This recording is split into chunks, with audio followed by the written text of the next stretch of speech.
In the vast expanse of the Galactic Council's territory, where species from 1,000 worlds gathered to trade, negotiate, and prove their worth, there existed an unspoken hierarchy. At the top sat the apex predators, beings whose very presence could silence a room and whose hunting prowess was legendary across star systems. At the bottom, barely acknowledged as sentient, were the small, soft creatures from a backwater planet called Earth. They called humans tiny Earthborn, as a joke, a dismissive term that spread through cantinas and trading posts like wildfire. These pale, furless beings with their dull teeth and weak claws were seen as nothing more than curious pets that had somehow stumbled into space. Their homeworld was dismissed as a nursery planet, too comfortable, too safe, too easy to produce anything worthy of respect. But in the deep black of space, where survival depends on more than size and strength, the greatest hunters of the galaxy were about to learn a truth that would shake the very foundations of their understanding. For when the supreme hunter of the Kethvari, a being so feared that entire species flee at the mention of his name, encounters a lone human in the killing fields of the Void Zone, he will witness something that defies everything he knows about predators, prey, and the endless hunt that defines life itself. What the galaxy was about to discover is that on Earth, every creature that walks, crawls, swims, or flies is the descendant of survivors. And humans? They were the apex survivors of a planet where everything, from the smallest virus to the largest predator, was trying to kill them every single day for millions of years. The mockery is about to end. The real hunt is about to begin. Marcus Chun pressed his back against the cold metal bulkhead of the abandoned mining station, his breathing steady despite the chaos erupting around him. The emergency lighting cast everything in angry red shadows, and the distant sounds of plasma fire echoed through the corridors like thunder. He checked his weapon, a standard human-issue pulse rifle that looked like a toy compared to the massive energy cannons the other species favored. Around his waist, he carried what the galaxy considered primitive tools: a combat knife, emergency medical supplies, and a small device that most aliens couldn't even identify as technology. The Nexus mining station had been humanity's first major commercial venture outside Earth's solar system. It was supposed to be a symbol of their species' arrival on the galactic stage, a modest but significant step toward earning respect among the countless civilizations that made up the Galactic Council. Instead, it had become a battleground. 3 days ago, the Skarath pirates had attacked without warning. The lizard-like being stood nearly 8 feet tall, with scales that could deflect small arms fire and claws that could tear through steel plating. They had come for the rare minerals being extracted from the asteroid field, but they had found something they considered far more amusing: a station crewed primarily by humans. Look at the tiny Earthborn scurrying around. Vextar, the Skarath raid leader, had broadcast over the station's communication system after taking the main hub. His voice was a grinding rasp that made the universal translator struggle. So small, so weak. We'll keep some as pets, perhaps. The rest will feed our hounds. Marcus had been in the communications array when the attack began. He watched helplessly as his colleagues, engineers, miners, scientists, all good people just trying to make an honest living among the stars, were hunted down like animals. The Skarath moved through the station with lazy confidence, treating the entire operation like a game rather than a raid. They laughed as humans fled before them, making sport of the chase. What the pirates didn't understand was that Marcus wasn't running away from them. He was positioning himself. The mining station was a maze of tunnels, maintenance shafts, and industrial equipment spread across 3 interconnected asteroids. The Skarath controlled the main hub and the primary docking bays, but the facility was vast, with hundreds of hiding spots and alternate routes that the invaders hadn't bothered to secure. They assumed their prey would simply cower until they were ready to collect them. Marcus had spent the last 3 days proving them wrong. He moved through the station like a ghost, using maintenance tunnels and service corridors that the larger aliens couldn't access. His small size, which the galaxy mocked as a weakness, became his greatest asset. Where the 8-foot Skarath had to smash through barriers or blast down doors, Marcus simply slipped through ventilation shafts and cable conduits. The first pirate had died without ever seeing him coming. Marcus had dropped from an overhead vent directly behind the alien as it lumbered through the mining equipment bay. A single thrust of his combat knife between the creature's skull plates, and it was over. The Scarith's natural armor was impressive, but Marcus had studied their anatomy during his time in the Galactic Council's integration program. He knew exactly where to strike. The second and third had fallen traps. Humans might not have the raw strength of other species, but they had something the galaxy consistently underestimated: imagination. Marcus rigged mining charges to support beams, creating cave-ins that crushed his enemies. He rerouted power conduits to electrify bulkheads the pirates touched. He even managed to vent atmosphere from section where two Scarath were sleeping, suffocating them in the vacuum of space. By the third day, the pirates' casual arrogance had transformed into nervous paranoia. They traveled in groups now, constantly looking over their shoulders. Their leader's broadcast had become increasingly erratic. "Come out, little Earthborn." Vextar's voice crackled over the intercom system. "Stop this cowardly skulking and face us like a warrior. Your people call you brave, but all I see is a scurrying insect hiding in the walls." Marcus smiled grimly as he checked his equipment one final time. The Scarath leader was in the main control center, surrounded by his remaining 6 warriors. They had barricaded themselves in what they thought was the most secure location on the station. They had no idea that Marcus had spent the last 2 days preparing for exactly this scenario. The mining station's fusion reactor was located 3 levels below the control center. Its primary cooling system ran through a series of pipes that passed directly beneath the command deck. Marcus had spent hours carefully placing charges along those pipes. Not enough to cause a reactor breach, but enough to flood the upper levels with superheated coolant vapor. He reached the reactor level through a maintenance shaft that emerged behind the primary control panel. The Scarath had posted no guards here, assuming that their enemies would never think to attack such a vital system. After all, what rational being would risk causing a reactor overload that could destroy the entire station? A human, as it turned out. Because humans had learned long ago that sometimes survival required making choices that seemed insane to everyone else. Marcus armed the charges and set a 30-second timer. Then he began climbing, not toward safety, but up toward the control center itself. The Scarath expected him to run, to hide, to preserve his own life at all costs. Instead, he was heading directly into the heart of their stronghold. The explosion rocked the station, sending vibrations through every bulkhead and deck plate. Emergency alarms began blaring as the reactor's cooling system failed catastrophically. Superheated vapor began flooding the upper levels, turning the corridors into a hellish maze of scalding fog. Marcus burst through a ceiling vent just as the first waves of coolant vapor reached the control center.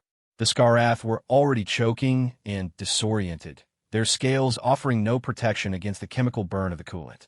Through the thick fog, Marcus moved like a wraith. The first pirate died with Marcus's knife sliding between his ribs. The second fell to a pulse rifle burst at point-blank range. The third managed to turn toward the sound, but Marcus was already behind him, and the combat knife found its mark once again. Vextar was the last one standing, his massive form barely visible through the toxic haze. The Scarath leader's scales were already blistering from the coolant exposure, and he swung his energy weapon in wide, desperate arcs, trying to hit an enemy he couldn't see. "Show yourself, coward," he roared, his voice raw from inhaling the poisonous vapor. "Face me in honest combat." Marcus stepped out of the fog just long enough for Vextar to see him. A small, unimpressive human in a simple environmental suit, holding a primitive slug thrower that the pirate's scales could easily deflect. The Scarath leader laughed despite his pain. This is what the Earthborn send against the mighty Scarath? A tiny insect with ancient weapons. "No," Marcus said quietly, his voice carrying clearly through the toxic air. "This is what Earth bred after 4 billion years of everything on the planet trying to kill us." Vextar raised his energy cannon, confident that his natural armor would protect him from whatever pathetic attack the human could mount. He never saw the second explosive charge that Marcus had placed on the control room's main structural support. The blast brought down half the ceiling, crushing the pirate leader under tons of twisted metal and rock. Marcus rolled aside at the last second, his smaller size allowing him to slip into a gap between the fallen debris that would have been impossible for any of the larger species to navigate. When the station's emergency response teams finally arrived, a mixed force of Galactic Council peacekeepers representing a dozen different species, they found something that will be talked about in cantinas and trading posts across the galaxy for years to come. 9 Skarath pirates, all dead. Their leader, crushed under rubble. Their ship, still docked but completely inoperable after someone had sabotaged its life support, navigation, and weapon systems. And 1 human, sitting calmly in the station's secondary control room, having restored partial power and life support to the facility while treating his own minor injuries with what appear to be primitive medical supplies. Commander Zethkri of the Galactic Peacekeepers was a Vorthack, one of the Council's premier military species, standing 7 feet tall with 4 arms and natural armor that made him nearly immune to small arms fire. He had led campaigns against the galaxy's most dangerous threats and had never met a challenge he couldn't overcome through superior firepower and tactical brilliance. He stared at the small human in complete bewilderment. "You fought them alone?" he asked through his translator. Marcus looked up from a medical kit he was using to treat a cut on his arm. "They didn't give me much choice in the matter. 9 experienced Skarath raiders. Alone." With that, Zethkri gestured at Marcus's equipment. The simple pulse rifle, the primitive knife, the basic medical supplies. The rifle was mostly for intimidation, Marcus admitted. "I only used it twice. The knife was more useful, but honestly, the mining equipment did most of the work." Zethkri walked through the station in stunned silence, examining the evidence of what had taken place. The traps were ingenious, but simple, exactly the kind of thing that required intimate knowledge of the facility's systems combined with a willingness to take enormous risks. The combat sites told a story of an enemy who struck from the shadows and vanished before retaliation was possible. But it was more than just tactical brilliance. There was something else, something that made the seasoned commander's 4 arms unconsciously flex in an ancient display of unease. "You turned their own strengths against them," he observed. Marcus nodded. "Size, strength, natural armor, all advantages in open combat. But they also make you slow, predictable. Every species I've met thinks in terms of direct confrontation. They see a problem and try to overpower it. And humans? We see a problem and try to outlast it, or go around it, or turn it into something else entirely." Marcus finished bandaging his arm and looked directly at the towering alien commander. "We're not the biggest, fastest, or strongest species in the galaxy. But we're still here, and that has to count for something." Zethkri found himself nodding before he realized he was doing it. The small human's words carried a weight that the commander's combat experience recognized, even if his intellect struggled to process it. As news of the Nexus Station incident spread through the galaxy's communication networks, reactions varied wildly. Some species dismissed it as an anomaly, a lucky human who had benefited from Skarath overconfidence. Others began quietly reviewing their intelligence files on Earth and its inhabitants, noting details that had been overlooked or dismissed as irrelevant. But in the deepest sectors of space, where the most dangerous hunters prowled the void between stars, one particular being received the news with something that might have been interest. The supreme hunter of the Kethvari was a legend among legends. A creature so perfectly adapted for killing that entire civilizations would change course rather than risk encountering him. He had heard of humans before, of course. The tiny Earthborn were a source of amusement throughout the hunting lodges of his people. Weak, soft, slow, everything that marked inferior prey. But the report from Nexus Station described behavior that seemed familiar. The careful study of enemies, the patient preparation, the willingness to sacrifice everything for victory. It sounded, the supreme hunter thought, with something that might have been anticipation, like the behavior of a predator. A very dangerous predator. The Kethvari hunting vessel Endless Pursuit drifted silently through the void zone, its bioorganic hull perfectly camouflaged against the cosmic background radiation. Unlike the crude metal constructs favored by lesser species, the ship was a living creature, bred specifically for one purpose: to carry the galaxy's most perfect predator to his prey. Carvex, the supreme hunter of the Kethvari, stood motionless in the ship's sensory chamber, his 12-foot frame perfectly adapted for the hunt. His people were the evolutionary result of a planet where only the most efficient killers survived, beings of living shadow and razor-sharp intelligence that had mastered the art of predation across a dozen worlds.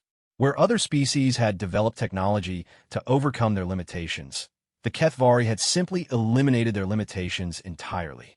His 4 arms moved with fluid grace as he absorbed the sensory data flowing through the ship's neural networks. Every electromagnetic signature, Every gravitational disturbance, every trace of organic matter within a light-year radius was cataloged and analyzed. The Supreme Hunter's prey could hide from conventional sensors, but nothing could hide from a creature that had spent 1,000 years perfecting the art of the hunt. The Void Zone was the perfect hunting ground, a region of space where ships went to disappear. Pirates, smugglers, rebels, and worse made their homes in the twisted debris fields and radiation storms that made conventional navigation impossible. The Galactic Council had long ago declared the region off limits, making it a haven for those who preferred to operate outside the law. It was also where the most dangerous prey could be found. Carvex had come here following reports of unusual activity. Ships had been disappearing even by Void Zone standards, and the few survivors spoke of attacks that defied conventional understanding. Entire pirate fleets had been found drifting empty, their crews vanished without trace. Smuggler bases had been discovered reduced to scrap, with no indication of what weapons had been used. The pattern was familiar to the Supreme Hunter's experienced senses. Something was hunting in his territory, and that simply could not be tolerated. A pulse of information flowed through the ship's neural network, and Carvex focused his attention on a debris field approximately 6 million kilometers away. The wreckage of what had once been a hegemony battle cruiser drifted among the asteroids, its hull breached in multiple locations. But it was not the destroyed ship that had caught the Supreme Hunter's attention. It was what was hiding inside it. The electromagnetic signature was faint but unmistakable, a single life form moving through the wreckage with purposeful intent. Size indicated a smaller species, but the movement patterns were all wrong.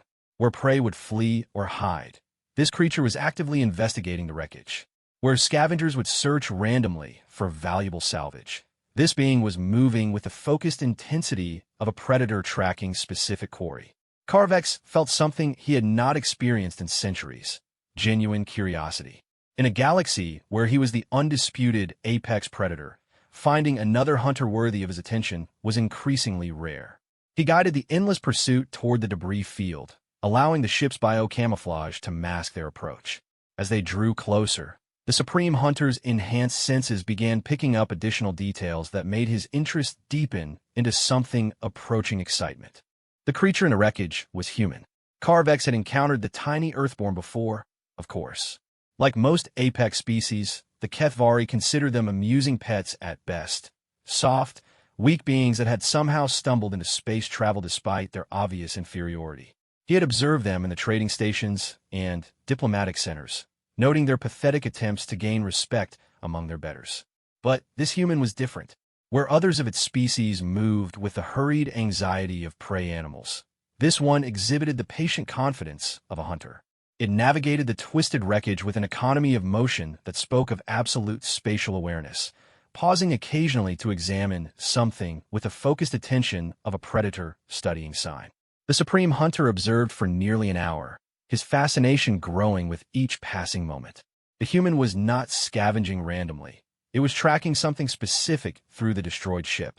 Its movements followed a pattern that Carvex recognized from his own hunts: the gradual reconstruction of events, the careful analysis of evidence, the methodical pursuit of a quarry that thought itself hidden. Finally, the human reached what appeared to be its destination, a sealed compartment deep in the battlecruiser's core. Carvex watched with professional interest as the small creature produced a series of tools and began working on the compartment's locking mechanism. The techniques were sophisticated despite their apparent simplicity, not the crude methods of a scavenger, but the precise skills of someone who understood exactly how to bypass security systems without triggering their defensive measures. When the compartment opened, the Supreme Hunter finally understood what the human had been tracking. 3 creatures emerged from their hiding place, Ishari refugees, judging by their distinctive biosignatures. The insectoid species was known for their ability to survive in harsh conditions, but they were prey animals, not threats. The interesting part was what happened next. Instead of capturing or killing the refugees, the human began providing them with supplies, food, medical equipment, and what appeared to be navigational data. The entire interaction lasted less than 10 minutes, and then the human was gone, disappearing back into the wreckage with the same silent efficiency it had displayed throughout the hunt. The refugees departed shortly afterward in a small escape pod that had been concealed elsewhere in the debris field. They would reach Galactic Council space within a few days, Carvex calculated, where they would undoubtedly report their rescue to whatever relief organization was currently processing Ishari Asylum claims. The Supreme Hunter found himself genuinely puzzled. The human had executed a perfect hunt, tracking prey through difficult terrain, bypassing security measures, and achieving its objective without alerting any potential threats. But instead of claiming its prize, it had simply helped them. The concept was so alien to Carvex's understanding that he initially dismissed it as some form of long-term strategy. Perhaps the human was building a network of information sources or establishing claims for future favors. But as he reviewed the encounter, the Supreme Hunter realized that no such ulterior motive was apparent. The human had risked significant danger to help creatures that could offer nothing in return. It was, by Kethvari standards, completely insane. It was also the most interesting thing Carvex had encountered in decades. He began following the human. The pursuit lasted for 6 days and took them through some of the most dangerous regions of the Void Zone. The Supreme Hunter watched as the small human-navigated radiation storms that would have killed most species used gravitational anomalies to mask its movement from sensor sweeps, and consistently demonstrated a level of spatial awareness that impressed even Carvex's enhanced senses. More importantly, he watched as the human continued to hunt. The second encounter was with a group of Torgon slavers who had established a temporary base in a hollowed-out asteroid. The reptilian species specialized in capturing exotic specimens for sale to wealthy collectors, and their current inventory included several dozen sentient beings for various species throughout the galaxy. The human infiltrated the base over the course of 2 days, moving through ventilation systems and maintenance tunnels with the fluid grace of a natural predator. But instead of avoiding the guards, it began systematically eliminating them one by one. Carvex observed each kill with professional admiration. The human's techniques were brutally efficient. Throat strikes that severed major arteries, precise blade work that found gaps in natural armor, improvised traps that used the base's own systems against its defenders. Within 12 hours, the entire security force was dead, and the human was methodically releasing the prisoners. Again, the Supreme Hunter expected some form of payment or negotiation. Again, the human simply provided the freed prisoners with supplies and departure coordinates before vanishing back into the void. The third encounter was the most revealing. A hegemony patrol had cornered a family of Delcuri merchants whose only crime was being in the wrong place at the wrong time. The fascist organization was known for its brutal enforcement of genetic purity laws, and the small trading ship would be destroyed as soon as the patrol's commander finished extracting whatever information he wanted from the crew. The human ship, a modest freight hauler that looked like it had been cobbled together from spare parts, emerged from the asteroid field just as the hegemony vessels were preparing to open fire. Instead of fleeing, the tiny craft began broadcasting a wide-spectrum distress signal. "This is the independent vessel Second Chances." The human's voice crackled over the communication channels. "I'm experiencing critical system failures and requesting immediate assistance. My position is..." The transmission cut off, replaced by what sounded like an explosion followed by static. The hegemony patrol leader, a Vorthack supremacist named Commander Brixtow, immediately forgot about the Delcuri merchants. The prospect of capturing a disabled human vessel was too tempting to ignore. Humans were rare in this part of space, and a living specimen would be worth a fortune to the right buyers. "Squadron, form pursuit formation," Brixtow ordered. "We have new prey to collect." The 3 hegemony fighters peeled off from the merchant vessel and began converging on the coordinates where the human ship had supposedly broken down. Carvex, watching from a safe distance, recognized the maneuver for what it was, a classic predator strategy, using apparent weakness to lure enemies away from their primary objective. The human ship was indeed disabled. Its engines were cold, its weapons offline, and its distress beacon was painting a perfect target for anyone with hostile intent. The hegemony fighters approached with casual confidence, their commanders already discussing how they would divide the prize. They never saw the mines. The human had seeded the entire approach vector with improvised explosive devices, pieces of scrap metal packed with chemical explosives and rigged with proximity sensors. The blast wouldn't have seriously damaged military-grade armor, but they didn't need to. They just needed to disable the fighter's sensor arrays, and create enough confusion for the next phase of the trap. As the hegemony ships struggled to regain control after the initial explosions, the human vessel's engines suddenly roared to life. But instead of fleeing, it accelerated directly toward the enemy formation at a speed that should have been impossible for a civilian craft. The Supreme Hunter realized what was about to happen just moments before it occurred. The human ship wasn't just a freighter. Its entire cargo bay had been converted into one massive kinetic weapon. At the velocities involved, even a relatively small mass could punch through military-grade armor like it was made of paper. The lead hegemony fighter disappeared in a cloud of expanding debris. The second managed to get its shields up just in time to avoid complete destruction, but the impact sent it spinning out of control toward a nearby asteroid. The third tried to flee, but the human had apparently anticipated this response. A second set of mines detonated along its escape route, and the damaged fighter was forced to make an emergency landing on the asteroid surface. The entire engagement had lasted less than 3 minutes. The human ship, its hull scarred but intact, began broadcasting rescue instructions to the Delcari merchants before disappearing once again into the void. Carvex found himself experiencing something he had not felt in centuries of hunting: genuine respect. The human had demonstrated every quality that the Supreme Hunter valued in a predator: patience, intelligence, strategic thinking, and absolute ruthlessness in the pursuit of its objectives. But more than that, it had demonstrated something that no Kethvari would ever understand. It chose to hunt not for sport or survival, but to protect those who could not protect themselves. For 3 more days, Carvex continued his observation, watching as the human repeated the same pattern over and over. Find predators threatening prey. Eliminate the predators with devastating efficiency. Ensure the prey's survival. Vanish without reward or recognition. It was madness by Kethvari standards, but it was magnificent madness. On the 7th day, the Supreme Hunter made a decision that would have shocked every member of his species. He revealed himself to his quarry. The human ship was drifting in the shadow of a dead planet, apparently conducting routine maintenance after its latest encounter. Carvex brought the endless pursuit out of stealth and transmitted a simple message on standard frequencies. Unknown vessel, this is Carvex of the Kethvari. I would speak with your captain.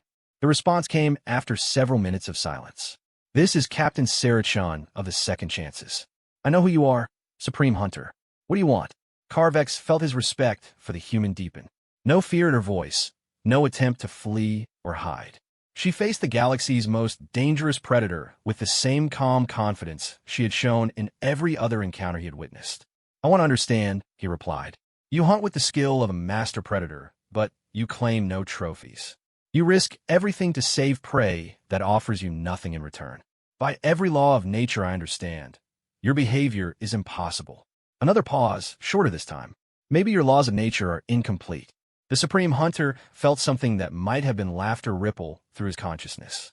Here was a creature barely 1/10 his size, suggesting that his understanding of the universe was flawed. It should have been insulting. Instead, it was exhilarating.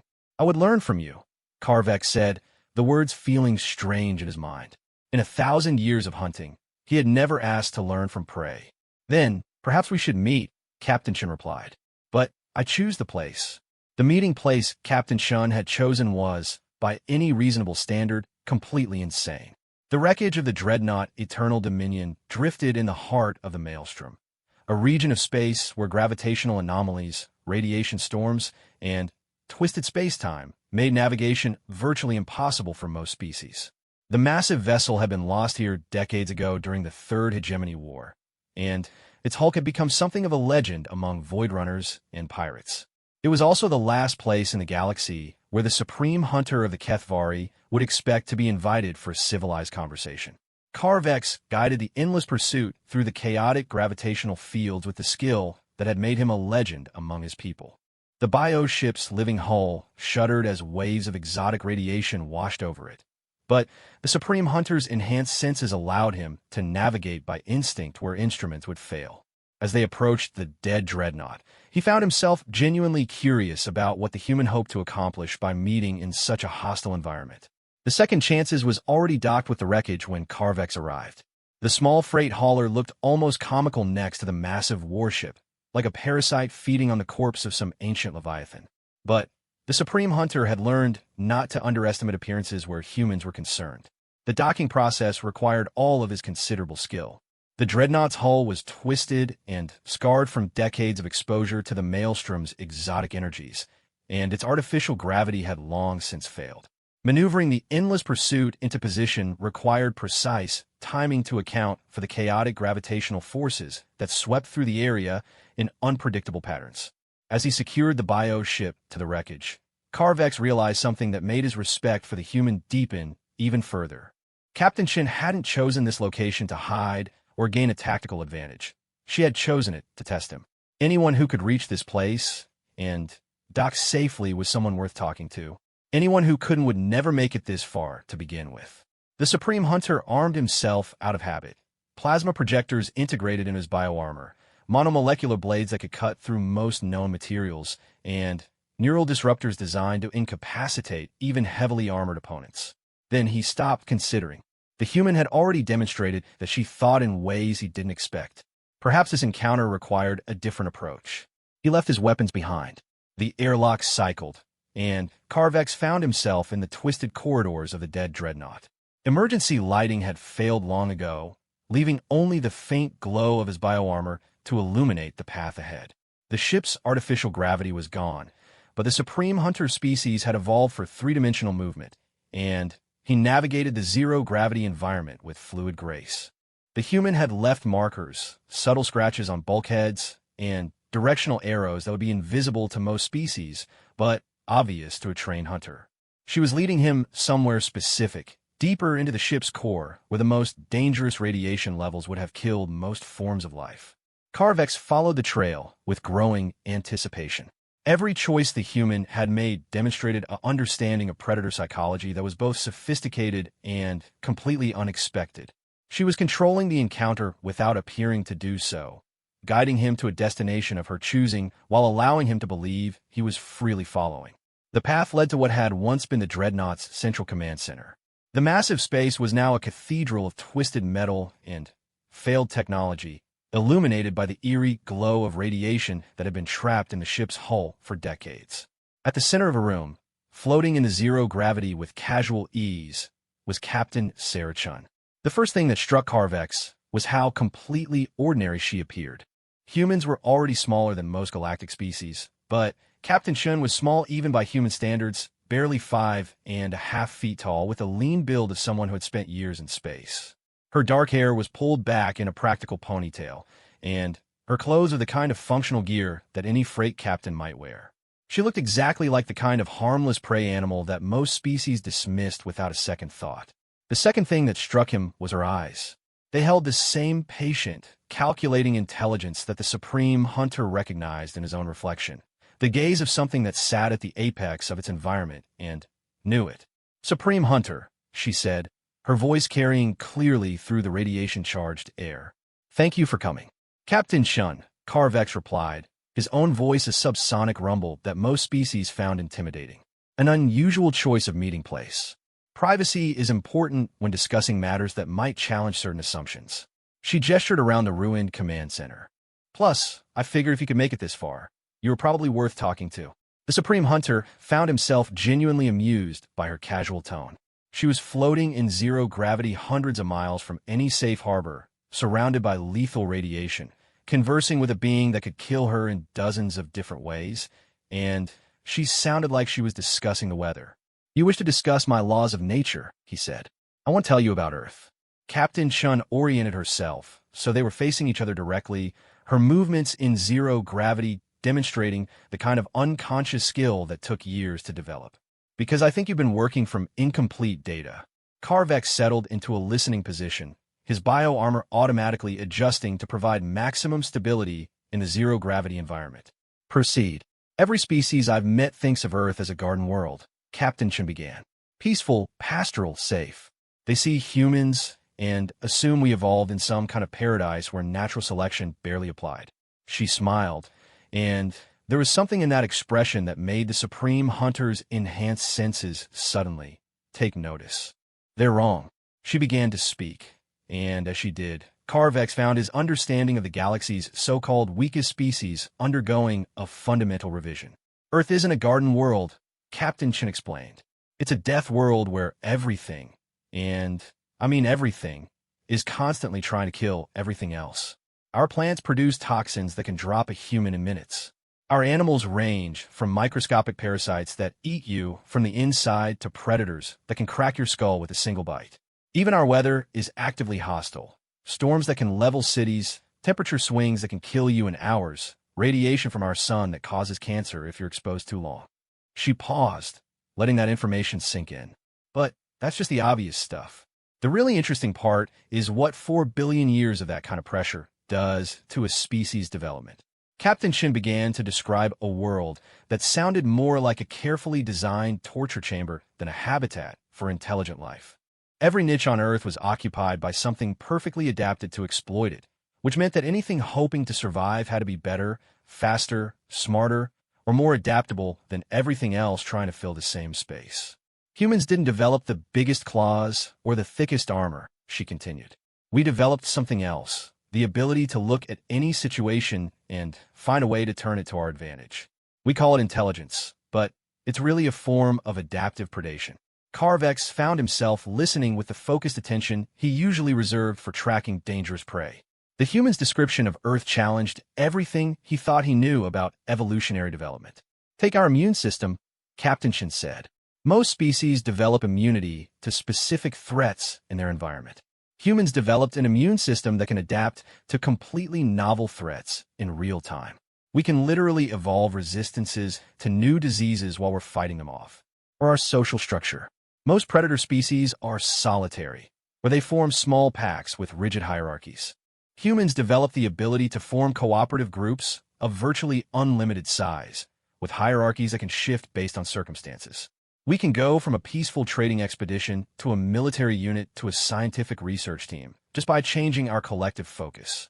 The Supreme Hunter realized that his understanding of human weakness had been based on a fundamental misinterpretation of the data. What he had seen as evolutionary failures were actually adaptations to an environment so hostile that it would have killed most species long before they developed intelligence. You're describing a species of apex predators, he said. No, Captain Chin replied. I'm describing a species of apex survivors. There's a difference. She began to explain that difference. And, as she did, Carvex felt something he had never experienced before, a complete restructuring of his worldview. Predators like your people developed to be perfectly efficient killers, she said. You evolved to hunt specific types of prey in specific environments. You're incredibly good at what you do, but you're also limited by your specialization. Humans evolved to survive anything. We're not the best at any one thing, but we're good enough at everything to outlast whatever the universe throws at us. When other species encounter a problem they can't overcome, they adapt or die. When humans encounter the same problem, we find 17 different ways to solve it, and then teach all of them to our children. Captain Chin gestured around the ruined command center. This ship represents the pinnacle of hegemony military technology. It was designed to be unsinkable, unstoppable, the ultimate expression of their civilization's power. And it's sitting here in the middle of a space anomaly that makes it completely worthless. Humans wouldn't build a ship like this. We'd build something that could adapt to changing circumstances, that could be modified and upgraded and repurposed as needed. We'd assume that whatever we were planning for, reality would be worse. The Supreme Hunter considered this perspective. You prepare for failure. We assume failure. Then, we plan to succeed anyway. Captain Chin's smile was back, and this time Carvex recognized it for what it was, the expression of a predator that had just revealed its true nature. That's why I hunt the way I do. Not because I'm trying to claim territory or eliminate competition, but because the alternative is letting predators like the hegemony define what survival means. You hunt predators to protect prey, Carvex said, still trying to process this alien concept. I hunt predators because they've forgotten that there's always something higher up the food chain. Captain Chin's voice carried a quiet confidence that the Supreme Hunter found both disturbing and exhilarating. The Skarath pirates' thought size and strength made them apex predators. The Torgon slavers thought superior technology gave them absolute advantage. The hegemony believes genetic purity equals evolutionary superiority. They're all wrong. Survival isn't about being the biggest or strongest or most advanced. It's about being able to adapt when everything you thought you knew turns out to be incomplete. Carvex felt a profound shift in his understanding of the galaxy's power structures. For 1,000 years, he had operated on the assumption that the Kethvari represented the pinnacle of predatory evolution. They were faster, stronger, more intelligent, and more ruthless than any other species they had encountered. They were, by every measure that mattered, the ultimate hunters. But, as he listened to Captain Shun describe humanity's approach to survival, the Supreme Hunter realized that he had been operating within a paradigm that was not merely incomplete, it was fundamentally wrong.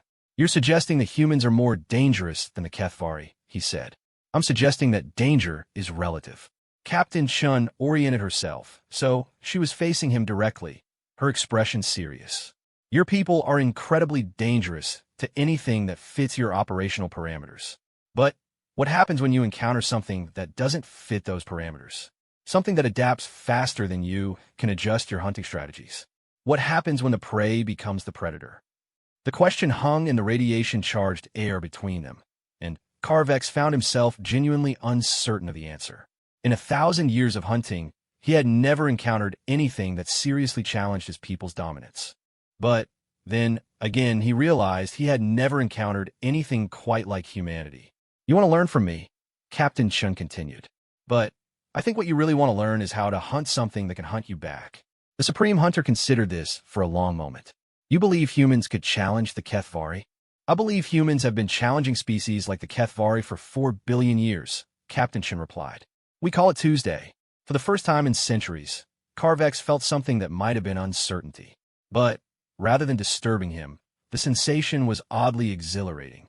Here, finally, was a worthy opponent, not just another predator competing for the same resources, but something genuinely alien, something that operated by rules he didn't understand. Something that might actually be able to teach him. "What would you have me learn?" he asked. Captain Shin's smile widened, and the Supreme Hunter realized that the real conversation was just beginning. Captain Shun pushed herself away from the twisted remains of control console, floating gracefully through the zero-gravity toward what had once been the Dreadnought's strategic planning center. "If you truly want to learn about human predation," she said, "then you need to understand that it's not just about the hunt. It's about the ecosystem." Carvex followed, his enhanced senses automatically cataloging the radiation levels, structural integrity, and potential escape routes. The human moved through the dangerous environment with casual ease, her attention focused entirely on the conversation rather than the myriad threats surrounding them. "Your people hunt individuals," Captain Shun continued, settling into position near a bank of dead monitors. "You identify prey, stalk it, kill it, and move on. It's elegant, efficient, and perfectly adapted to maintaining balance in a stable environment. But what happens when the environment itself is the threat?" She gestured toward the ruined command center around them. This ship was designed by the hegemony's best military minds, crewed by their elite forces, and equipped with weapons that could level planets. It represented everything they understood about power and dominance. And yet here it sits, destroyed not by superior firepower, but by a force of nature that their entire worldview couldn't account for. They built the perfect predator for hunting in clear space, but when they encountered an environment that didn't conform to their expectations, all their advantages became irrelevant.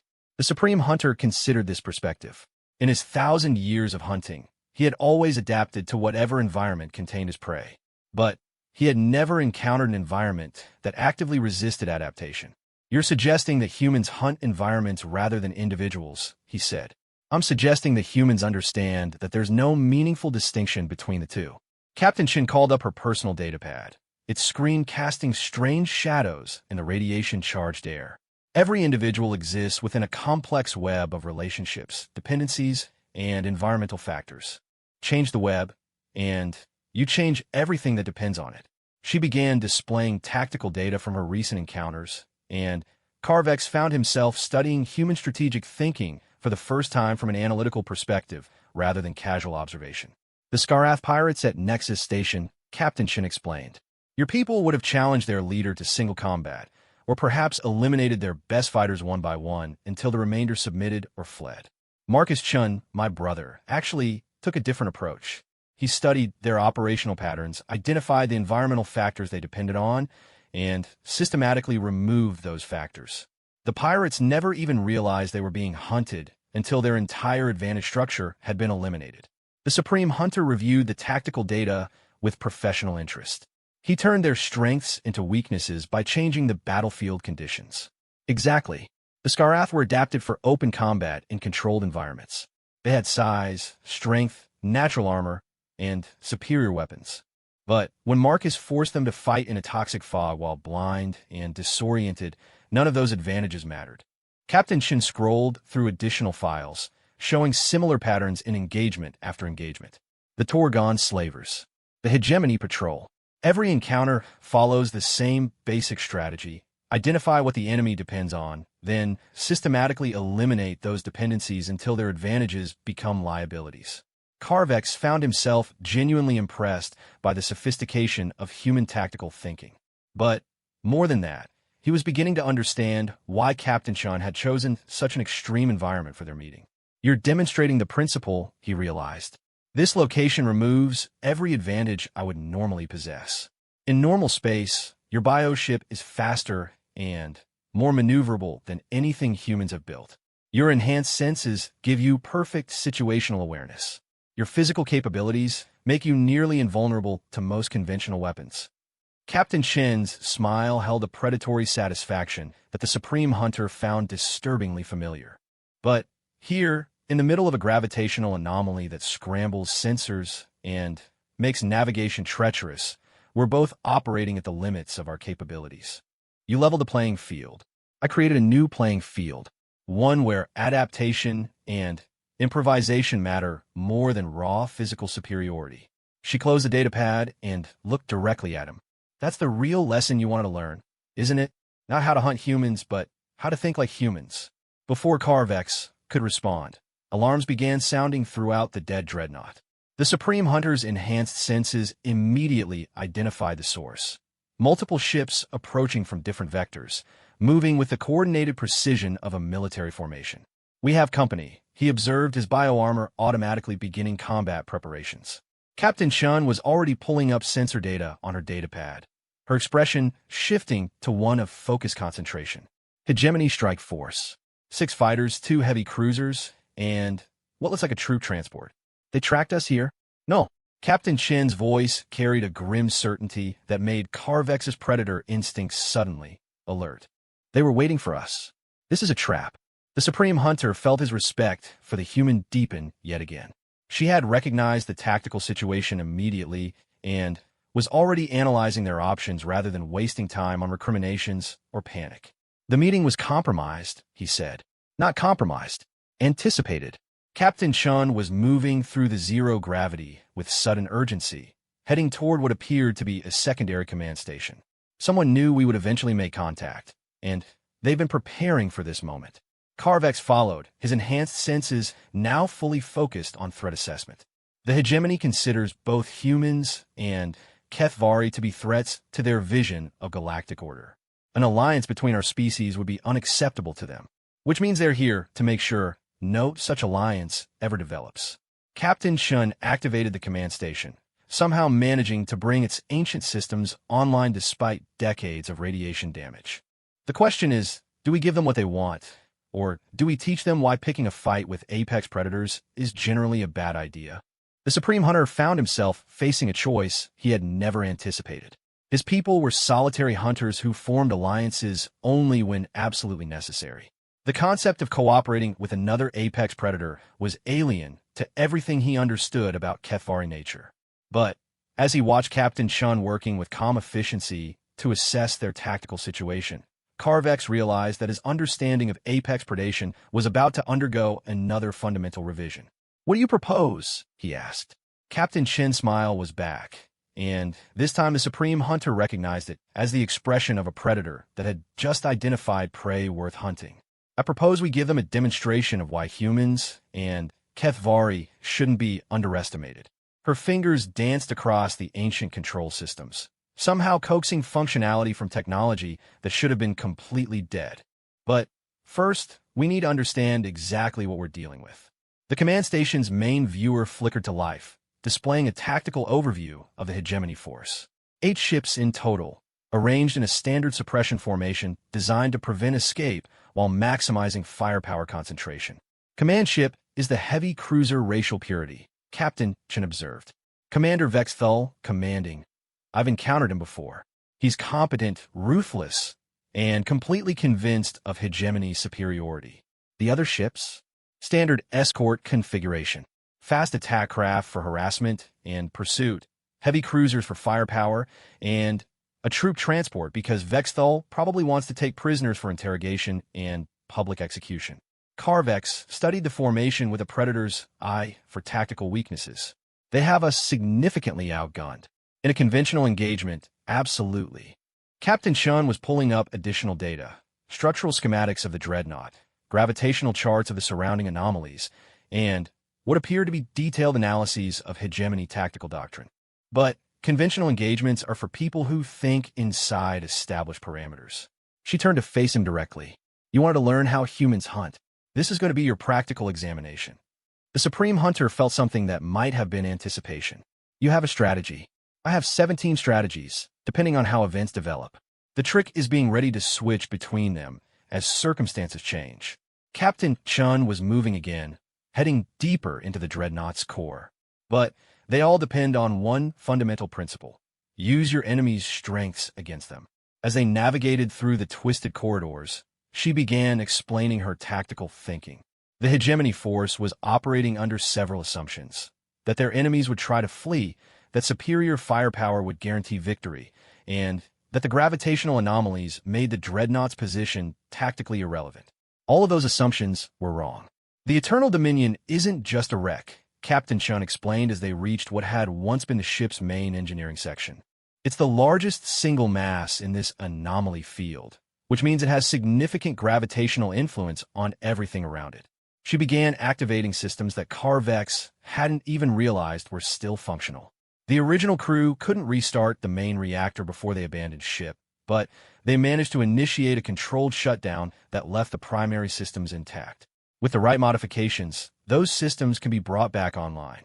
The Supreme Hunter watched in fascination as the human began working with machinery that was both unfamiliar and supposedly non-functional. You're going to restore power to a dead dreadnought.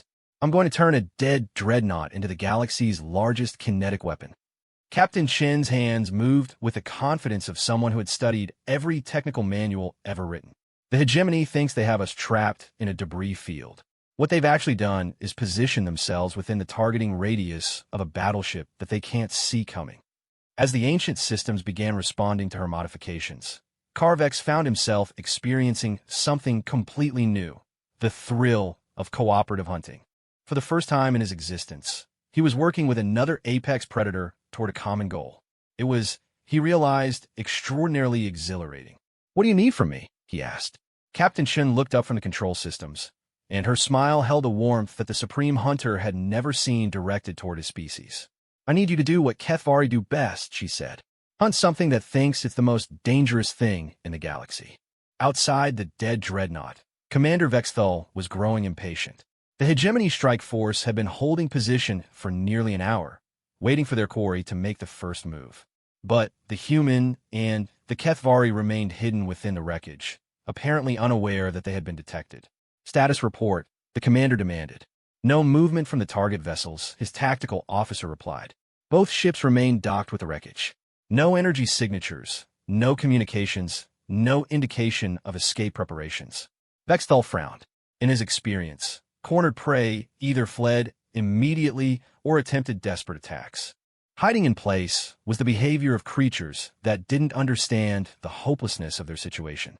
"Perhaps they hope we will lose patience and leave," suggested his second-in-command. "Or perhaps," Vexthal said slowly, "they're planning something we have not anticipated." As if in response to his words, the ancient dreadnought suddenly blazed to life. The Eternal Dominion roared back to life like a sleeping giant awakening from a decades-long slumber. Ancient fusion reactors that had been dormant since the Third Hegemony War suddenly blazed with contained stellar fire, sending cascades of energy through systems that had been written off as permanently dead. Throughout the massive vessel, emergency lighting activated, artificial gravity resumed, and Weapon systems that had once made this ship the terror of three-star systems began their startup sequences. Commander Vexthal stared at his tactical display in complete bewilderment. That's impossible. Our intelligence confirmed that the Eternal Dominion suffered catastrophic reactor failure during its final engagement. The ship has been dead for 37 years. Energy signatures are increasing exponentially, his tactical officer reported, his voice tight with barely controlled panic. Main reactors are at 60% and climbing. Weapons systems are coming online. Sir, that ship has enough firepower to destroy our entire task force. On the bridge of the resurrected dreadnought, Captain Shun and Carvex worked in perfect coordination despite having known each other for less than a day. The human's fingers danced across control systems she had never seen before, somehow intuiting the function of alien technology through pure analytical skill.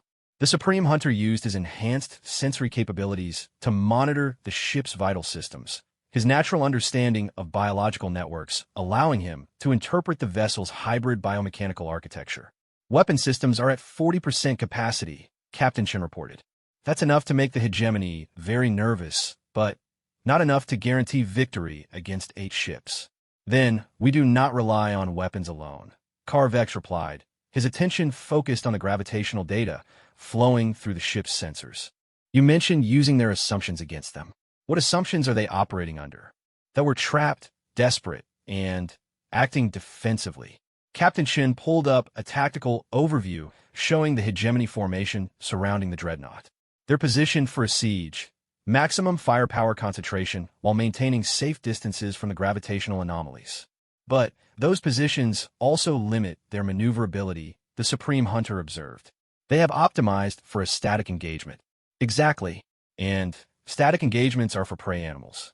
Captain Chen's smile was becoming a familiar and deeply unsettling sight. Time to show them what apex predators do when the prey thinks it has the advantage. She activated the ship's communication system, broadcasting on all frequencies. Her voice, when it reached the hegemony vessels, carried the calm confidence of someone who had just shifted the balance of power in her favor. Commander Vexthal, this is Captain Sarah Chun. I believe you've been looking for me. The response came immediately, tinged with the arrogance that had made the hegemony so many enemies throughout the galaxy. Captain Chun, you will surrender immediately and prepare to be boarded. Resistance will be met with lethal force. I'm curious about something, Commander. How many humans have you actually fought in your career? A pause. That information is not relevant to your current situation. I think it's very relevant, because if you'd ever actually studied human combat doctrine, you'd know that we don't surrender when cornered. We escalate. Captain Shun cut the transmission and turned to Carvex, ready to see what cooperative hunting looks like. The Supreme Hunter felt his bioarmor respond to his heightened anticipation. Proceed. The first phase of their counterattack was psychological. Captain Shun began broadcasting detailed tactical analyses of each hegemony ship's vulnerabilities, weapon specifications, and crew complement. But she wasn't transmitting to the hegemony vessels. She was broadcasting on open frequencies that anyone in the sector could monitor. The heavy cruiser racial purity represents standard hegemony doctrine from the Vorthak military tradition. Her voice carried across space for anyone with a receiver to hear. Main armament consists of twin plasma cannon arrays with an effective range of 40,000 kilometers. Defensive systems include adaptive shielding and point defense networks. However, detailed analysis reveals several critical weaknesses. The plasma cannon arrays have a charging cycle of 14 seconds between full power shots. The adaptive shielding cannot compensate for attacks from multiple vectors simultaneously. And the point defense networks have a blind spot extending 30 degrees above and below the ship's horizontal plane. Commander Vexthal listened to this public dissection of his forces with growing rage. Jam their transmissions, he ordered. Unable to comply, sir. They're broadcasting on 17 different frequencies simultaneously, using relay nodes throughout the debris field. We would need to destroy half the wreckage in the area to stop the signal. Meanwhile, Carvex was putting his 1,000 years of hunting experience to work in ways he had never imagined. Using the Dreadnought's sensor arrays, he was tracking the subtle gravitational influences that the hegemony ships were exerting on the surrounding debris field. Every movement, every course correction, Every adjustment to their formation created ripples that the Supreme Hunter could read like tracks in fresh snow. "They are preparing to advance," he reported. "The formation is contracting. They intend to overwhelm us with concentrated firepower." "Good. That means they're thinking tactically instead of strategically." Captain Shun was adjusting the dreadnought's orientation, using the ship's massive bulk to influence the gravitational currents flowing through the anomaly field. Tactical thinking is predictable. Strategic thinking accounts for variables they haven't considered yet. The second phase began when the first hegemony fighter broke formation to investigate what appeared to be an escape pod ejecting from the dreadnought. The small craft was broadcasting a distress signal and following a trajectory that would take it out of the immediate combat zone.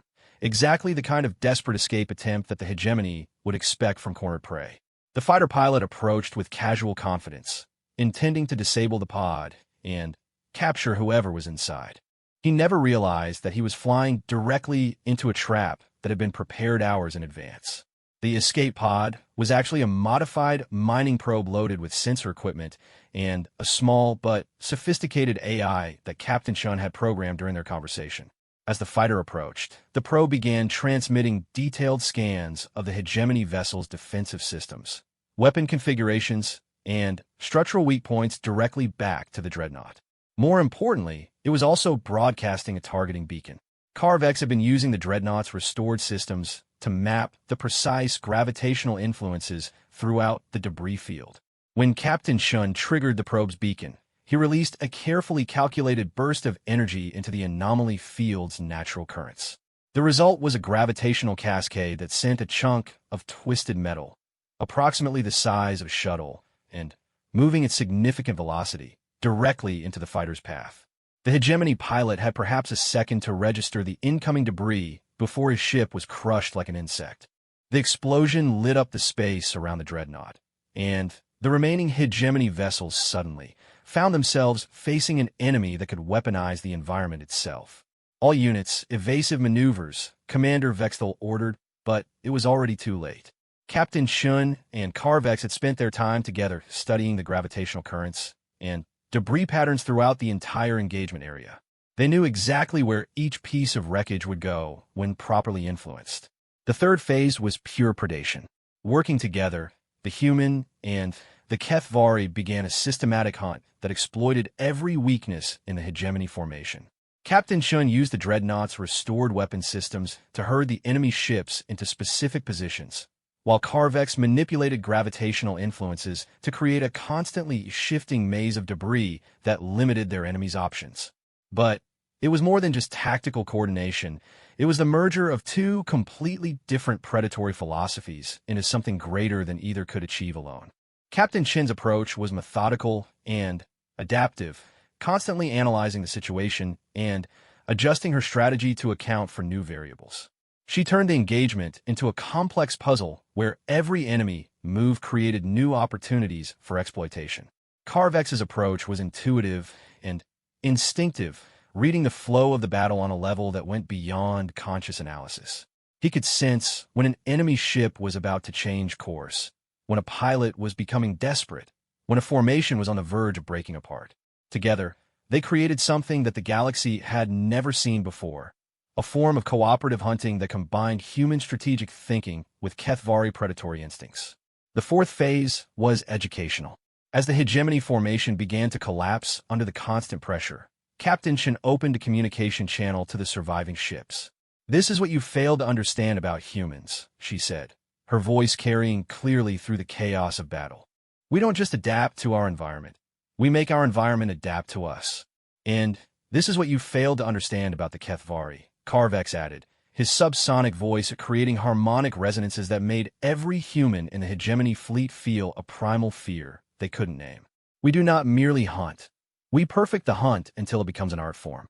Commander Vexthal watched his carefully planned operation disintegrate into a nightmare of twisted metal and gravitational traps.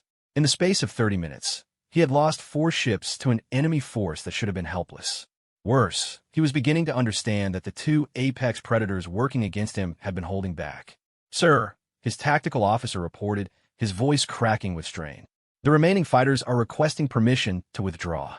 The genetic superiority has suffered critical damage and is barely holding position. We need to abort this operation. Vexthal stared at the tactical display, watching as the human and Kethvari continued their impossible coordination. Everything he had believed about galactic power structures was crumbling around him. "Sir," his officer prompted. "Signal general retreat," the commander said finally. "All ships withdraw to safe distance." But Captain Chen wasn't finished with him yet. "Commander," her voice reached him one final time. "Before you go, there's something you should understand. What you just witnessed wasn't a battle. It was a demonstration. If humans and Kethvari can work together this effectively after knowing each other for a single day, imagine what we could accomplish with proper preparation. The galaxy is changing, and the old hierarchies are becoming obsolete. You can adapt to that change, or you can become extinct. Your choice."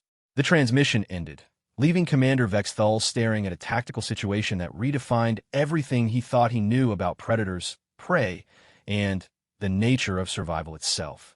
In the restored command center of the Eternal Dominion, Captain Chun and Karvex stood together in companionable silence, watching the hegemony fleet retreat into the distance. The battle was over, but both of them understood that something far more significant had just begun. "Your people will not understand," the Supreme Hunter said eventually. "A Kethvari working alongside another species as an equal. It defies everything we believe about our nature. Your people aren't the only ones who will have trouble with this," Captain Chen replied. "Most humans still think of aliens as either threats to be eliminated or curiosities to be studied. The idea that we might actually learn from each other is going to challenge a lot of assumptions." Karvex considered this. "Then, perhaps it is time for assumptions to be challenged." He turned to face her directly, and when he spoke, his voice carried a formality that she somehow recognized as deeply significant. "Captain Sarah Chun of Earth, I name you brother in the hunt. Your mind sees patterns that mine cannot. Your strategies achieve victories that mine could not. And your courage in the face of impossible odds matches anything in the legends of my people. By the ancient laws of the Kethvari, you are no longer prey to be hunted, but a hunter to be respected. Any who would threaten you must first face me, and any who would hunt alongside you gains my support." Captain Chun felt the weight of the moment, understanding that she was being offered something that no human had ever received before, recognition as an equal by the galaxy's most feared apex predator. "Karvex of the Kethvari," she replied, attempting to match his formality. "I accept your recognition and offer my own in return. You've shown me that cooperation doesn't have to mean compromise, and that true strength comes from understanding your allies as well as your enemies. If you're ever in human space and need assistance, call for Sarah Chun. If anyone asks who you are, tell them you're my brother. That'll be enough." The Supreme Hunter felt something that might have been warmth flood through his consciousness. In 1,000 years of hunting, he had never found anything that challenged him the way this small human had. But more than that, he had never found anything that made him want to become better than he already was. "Where will you go now?" he asked. Captain Chen gestured toward the vast expanse of space visible through the command center's viewports. "Back to work. There are predators out there who still think size and strength are all that matter. Time to teach them about adaptation. And you? I will return to my people and share what I have learned." Karvex paused, considering. There will be resistance to the idea of cooperation with other species. But there will also be those who understand that evolution requires adaptation to new circumstances. Perhaps some of my people will wish to learn from yours as well. Captain Chen smiled. "They'll be welcome. Just remember, humans don't respect hierarchy for its own sake. Your people will need to earn our cooperation, not demand it, as yours will need to earn ours," the Supreme Hunter replied. "But I believe that can be arranged." As they prepared to part ways, both of them understood that they had witnessed the beginning of something unprecedented in galactic history. Not a conquest or a treaty or an alliance of convenience, but a genuine partnership between apex predators who had recognized each other as equals. 6 months later, reports began filtering through the galaxy's communication networks of impossible sightings. Kethvari hunters working alongside human crews, human ships providing support for Kethvari operations, and joint forces that seemed capable of accomplishing things that neither species could manage alone. The mockery of the tiny Earthborn gradually faded from cantinas and trading posts, replaced by a new understanding that was both simpler and more complex than what had come before. In a universe full of predators and prey, a new category had emerged: partners. And the galaxy would never be the same.